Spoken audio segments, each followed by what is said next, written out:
ओम शांति। आज फरवरी 2, 1969। अव्यक्त बाप दादा मधुबन। शीर्षक अव्यक्त मिलन के अनुभव की विधि। अव्यक्त मिलन के अनुभव की विधि।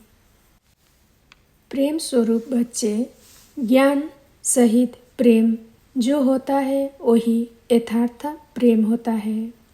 आप सभी का प्रेम रस बाप दादा को भी खींच लाता है। सभी बच्चों के दिल के अंदर एक आशा दिखाई दे रही है। ओ कौन सी?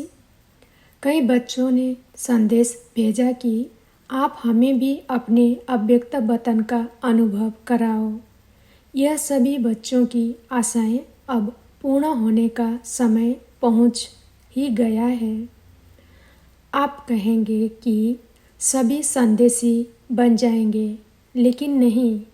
अव्यक्त वतन का अनुभव भी बच्चे करेंगे, लेकिन दिव्य बुद्धि के आधार पर जो अब अलौकिक अनुभव कर सकते हो, वह दिव्य दृष्टि द्वारा करने से भी बहुत लाभदायक, अलौकिक और अनोखा है। इसलिए जो भी बच्चे चाहते हैं कि अव्यक्त बाप दादा से मुलाकात करें, वह कर सकते हैं। कैसे कर सकते हैं? इसका तरीका सिर्फ यही है कि अमृत बेले याद में बैठो और यही संकल्प रखो कि अब हम अव्यक्त बाप दादा से मुलाकात करें। जैसे साकार में मिलने का समय मालूम होता था तो नींद नहीं आती थी और समय से पहले ही बुद्धि द्वारा इस अनुभव में रहते थे, वैसे अब भी अव्यक्त मिलन का अनुभव प्राप्त करना चाहते हो तो उसका बहुत सहज तरीका ये है। अव्यक्त स्थिति में स्थित होकर रूहान करो तो अनुभव करेंगे कि सचमुच बाप के साथ बातचीत कर रहे हैं। और इसी रूहान को जैसे संदेशियों को कई दृश्य दिखाते हैं, वैसे ही बहुत गुह्य गोपनीय रहस्य बुद्धि योग से अनुभव करेंगे। लेकिन एक बात यह अनुभव करने के लिए आवश्यक है, वह कौन सी मालूम है? अमृत बेले भी अव्यक्त स्थिति में वही स्थित हो सकेंगे जो सारा दिन अव्यक्त स्थिति में और अंतर्मुख स्थिति में स्थित होंगे। वही अमृत बेले यह अनुभव कर सकेंगे। इसलिए अगर स्नेह है और मिलन की आशा है तो यह तरीका बहुत सहज है। करने वाले कर सकते हैं और मुलाकात का अनोखा अनुभव प्राप्त कर सकते हैं। वतन में बैठे बैठे कई बच्चों के दिलों की आवाज़ पहुंचती रहती है। आप सोचते होंगे शिव बाबा बहुत कठोर हैं, लेकिन जो होता है उसमें रहस्य और कल्याण है। इसलिए जो आवाज़ पहुंचती है वह सुनकर के हर्षता रहता हूँ। क्या बाप दादा निर्मोही है? आप सभी बच्चे निर्मोही हो, निर्मोही बने हो तो बाप दादा निर्मोही और बच्चे में शुद्ध मोह, तो मिलन कैसे होगा? बाप दादा में शुद्ध मोह है। साकार बाबा का बच्चों में शुद्ध प्यार था। ब्रह्मा बाबा का बच्चों में शुद्ध प्यार था। शिव बाबा का नहीं है। बाप दादा का है। जैसा हमारा है वैसा नहीं। शुद्ध मोह बच्चों से भी जास्ती है, लेकिन बाप दादा और बच्चों में एक अंतर है। वह शुद्ध मोह में आते हुए भी निर्मोही है और बच्चे शुद्ध मोह में आते हैं तो कुछ स्वरूप बन जाते हैं। या तो प्यारे बनते या तो न्यारे बनते, लेकिन बाप दादा न्यारे और प्यारे साथ साथ बनते हैं। यह अंतर जो रहा हुआ है, इसको जब मिटाएंगे तो क्या बनेंगे? अंतर्मुख, अव्यक्त, अलौकिक। अभी कुछ लौकिकपन भी मिल जाता है, लेकिन जब ये अंतर खत्म कर देंगे तो बिल्कुल अलौकिक और अंतर्मुखी अव्यक्त फरिश्ते नजर आएंगे। इस साकार वतन में रहते हुए भी फरिश्ते बन सकते हो। आप फिर कहेंगे, आप वतन में जाकर फरिश्ता क्यों बने? यहाँ ही बनते, लेकिन नहीं। जो बच्चों का काम वो बच्चों को साजे, जो बाप का कार्य है वह बाप ही करते हैं। बच्चों को अब पढ़ाई का शो दिखाना है, टीचर को पढ़ाई का शो नहीं दिखाना है। टीचर को पढ़ाई पढ़ानी होती है, स्टूडेंट को पढ़ाई का शो दिखाना होता है। शो केस में शक्तियों को पांडवों को आना है, बाप दादा तो है ही गुप्त। अभी सभी के दिल में यही संकल्प है कि जब जल्दी जल्दी ड्रामा की सीन चलकर ख़त्म हो, लेकिन जल्दी होगी, हो सकती है, होगी या हो सकती है। भाभी जो बनी हुई है वो तो बनी ही रहेगी, लेकिन बनी हुई भाभी में यह इतना नज़र आता है कि अगर कल्प पहले माफिक संकल्प आता है तो संकल्प के साथ साथ अवश्य पहले भी पुरुषार्थ तीव्र किया होगा। तो ये भी संकल्प आता है कि ड्रामा का सीन जल्दी पूरा कर सभी अव्यक्त वतनवासी बन जाए। बनना तो है, लेकिन आप बच्चों में इतनी शक्ति है जो अव्यक्त वतन को भी व्यक्त में खींचकर ला सकते हो। अव्यक्त वतन का नशा व्यक्त वतन में बना सकते हो। आशाएं तो हरेक की बहुत है, ऐसी ही पहुंचती है जैसे इस साकार दुनिया में बहुत बड़ी ऑफिस होती है टेलीफोन और टेलीग्राफ की, वैसे ही बहुत शुद्ध संकल्पों की तारें वतन में पहुंचती रहती है। अभी क्या करना है? कई बच्चों के कुछ लोक संग्रह प्रति प्रश्न भी है, वो भी पहुंचते हैं।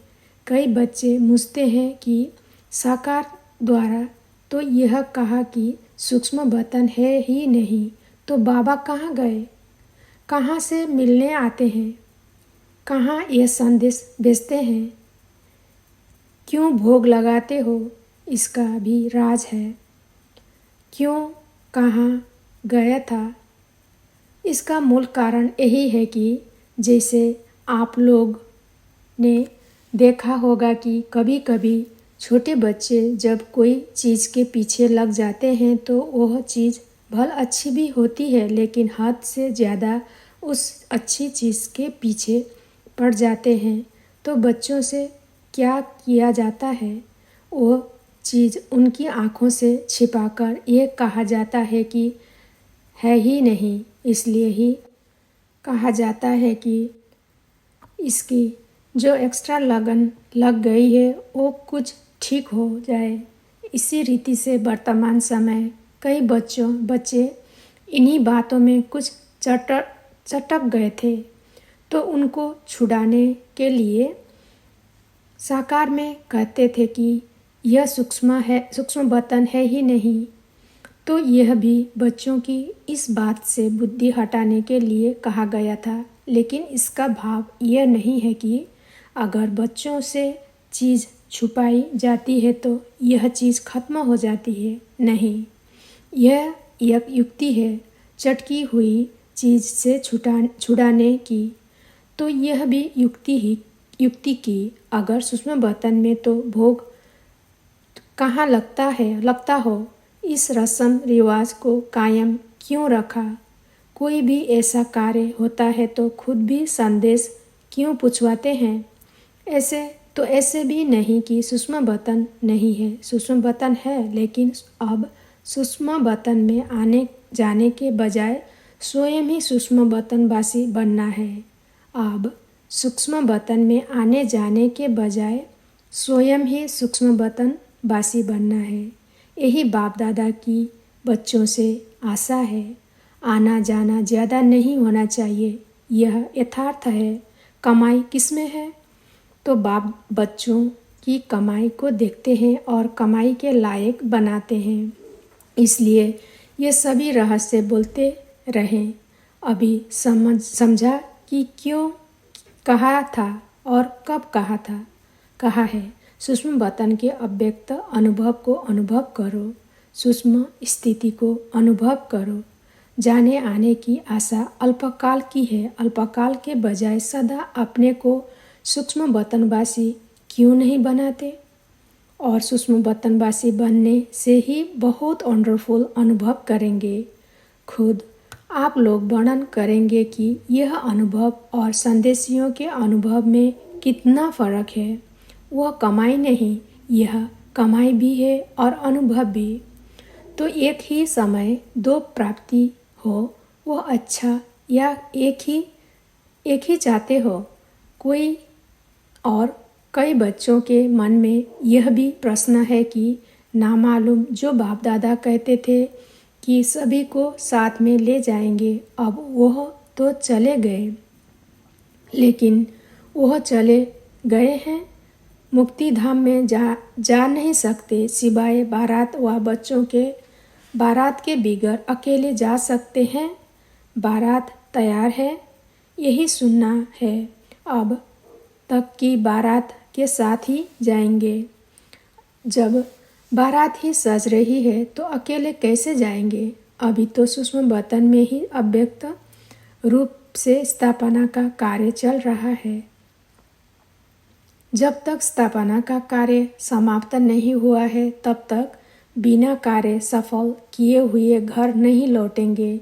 साथ ही चलेंगे और फिर चलने के बाद क्या करेंगे मालूम है? क्या करेंगे?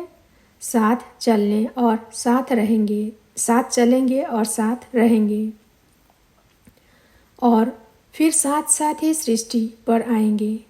आप बच्चों का जो गीत है, कभी भी हाथ और साथ न छूटे, तो बच्चों का भी वायदा है, तो बाप का भी वायदा है। बाप अपने वायदे से बदल नहीं सकते। और भी कोई प्रश्न है? यूँ तो समय प्रति समय सब स्पष्ट होता ही जाएगा। कईयों के मन में यह भी है ना कि नामालूम जन्म होगा व क्या होगा। जन्म होगा जैसे आपकी मम्मा का जन्म हुआ वैसे होगा। आप बच्चों का विवेक क्या कहता है? ड्रामा की भाभी को देख सकते हो, थोड़ा थोड़ा देख सकते हो। जब आप लोग सबको कहते हो कि हम त्रिकालदर्शी बाप के बच्चे हैं, तो आने वाले काल को नहीं जानते हो।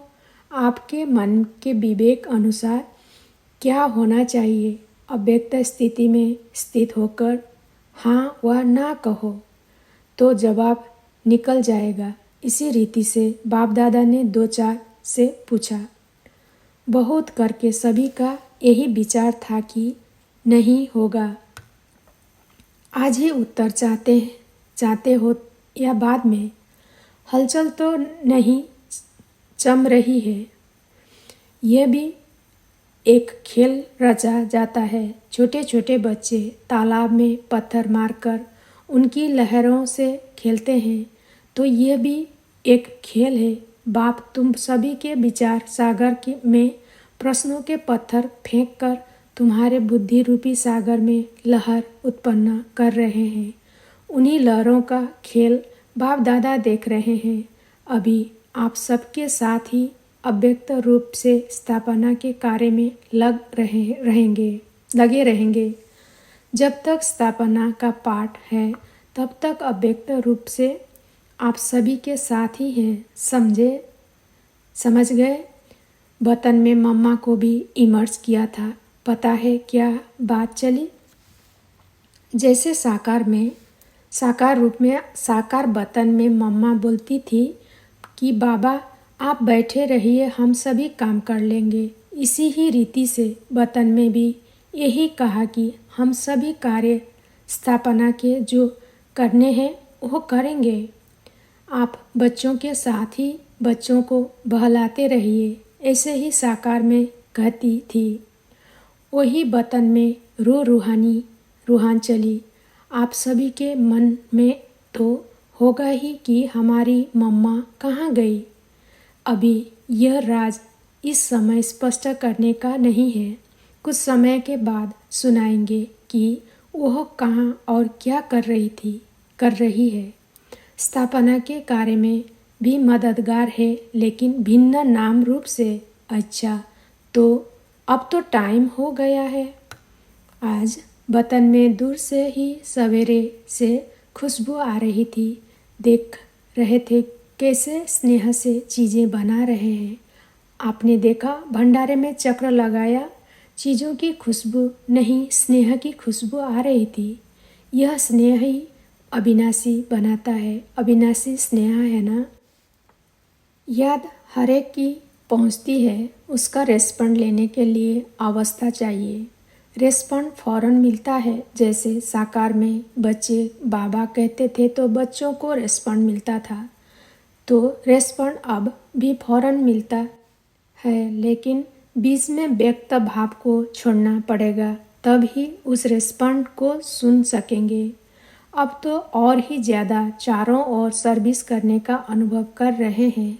अब अव्यक्त होने के कारण एक और क्वालिटी बढ़ गई है। कौन सी मालूम है? यह है, पहले तो बाहरयामी था, अभी अंतर्यामी हो गया हूँ।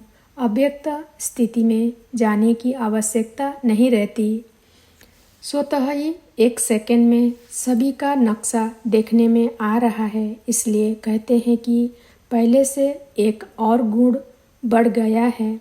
अव्यक्त स्थिति में तो खुशबू से ही पेट भर जाता है। आप लोगों को मालूम है, एक मुख्य शिक्षा बच्चों के प्रति दे रहे हैं। अब सर्विस तो करनी ही है। यह तो सभी बच्चों की बुद्धि में लक्ष्य है और लक्ष्य को पूर्ण भी करेंगे, लेकिन इस लक्ष्य को पूर्ण करने के लिए बीच में एक मुख्य विघ्न आएगा। वो कौन सा पता है? मुख्य विघ्न सर्विस में बाधा डालने के लिए कौन सा आएगा? सभी के आगे नहीं, मेजॉरिटी के आगे आएगा। वो कौन सा विघ्न है? पहले से ही बता देते हैं। सर्विस करते करते ये ध्यान रखना कि मैंने ये किया, मैं ही यह कर सकता हूँ। यह मैंपन आना, इसको ही कहा जाता है ज्ञान का अभिमान, बुद्धि का अभिमान, सर्विस का अभिमान। इन रूपों में आगे चलकर विघ्न आएंगे, लेकिन पहले से ही इस मुख्य विघ्नों को आने नहीं देना। इसके लिए सदा एक शब्द याद रखना कि मैं निमित्त हूँ। मैं निमित्त हूँ। निमित्त बनने से ही निराकारी, निरहंकारी और नम्रचित्त निसंकल्प अवस्था में रह सकते हैं। अगर मैंने किया, मैं आया, तो मालूम क्या होगा? जैसे निमित्त बनने से निराकारी, निरहंकारी, निसंकल्प स्थिति होती है, वैसे ही मैं आने से मगरूरी, मुरझाइश, मायूसी आ जाएगी। उसकी फिर रिजल्ट क्या होगी? आखिरी अंत में उसकी रिजल्ट यही होती है कि चलते चलते जीते हुए भी मर जाते हैं। इसलिए इस मुख्य शिक्षा को हमेशा साथ रखना कि मैं निमित्त हूँ। निमित्त बनने से कोई भी अहंकार उत्पन्न नहीं होगा। निमित्त बनने से कोई भी अहंकार उत्पन्न नहीं होगा। नहीं तो अगर मैंपन आ गया तो मतभेद के चक्र में आ जाएंगे। इसलिए इन अनेक व्यर्थ के चक्करों से बचने के लिए सुदर्शन चक्र को याद रखना, क्योंकि जैसे जैसे महारथी बनेंगे वैसे ही माया भी महारथी रूप में आएगी। साकार रूप में अंत तक कर्म करके दिखाया। क्या कर्म करके दिखाया याद है? क्या शिक्षा दी?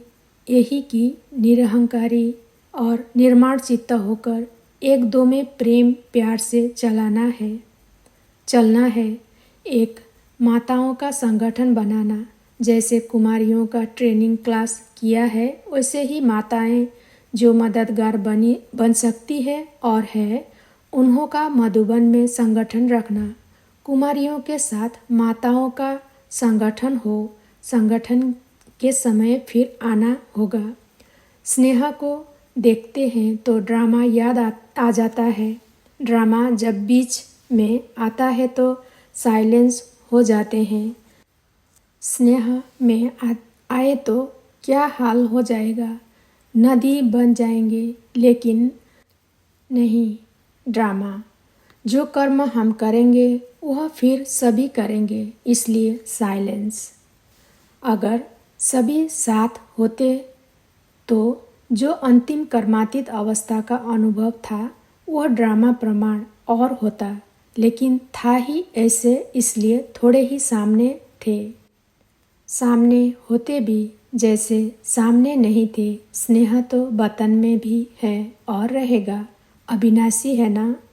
लेकिन जो सुनाया कि स्नेहा को ड्रामा साइलेंस में ले आता है और यही साइलेंस शक्ति को लाएगी, फिर वहाँ साकार में मिलन होगा। अभी अव्यक्त रूप में मिलते हैं, फिर साकार रूप में सतयुग में मिलेंगे। वह सीन तो याद आती है ना।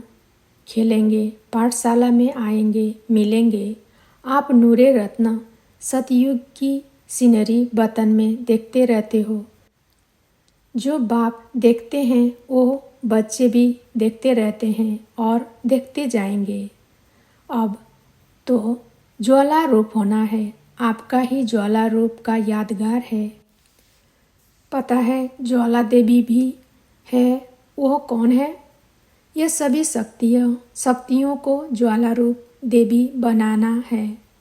ऐसे ज्वाला प्रज्वलित करनी है जिस ज्वाला में यह कलियुगी संसार जलकर भस्म हो जाएगा। अच्छा, विदाई के समय सभी सेंटर्स के अव्यक्त स्थिति में स्थित हुए नूरे रत्नों को बाप और दादा का अव्यक्त याद प्यार स्वीकार हो।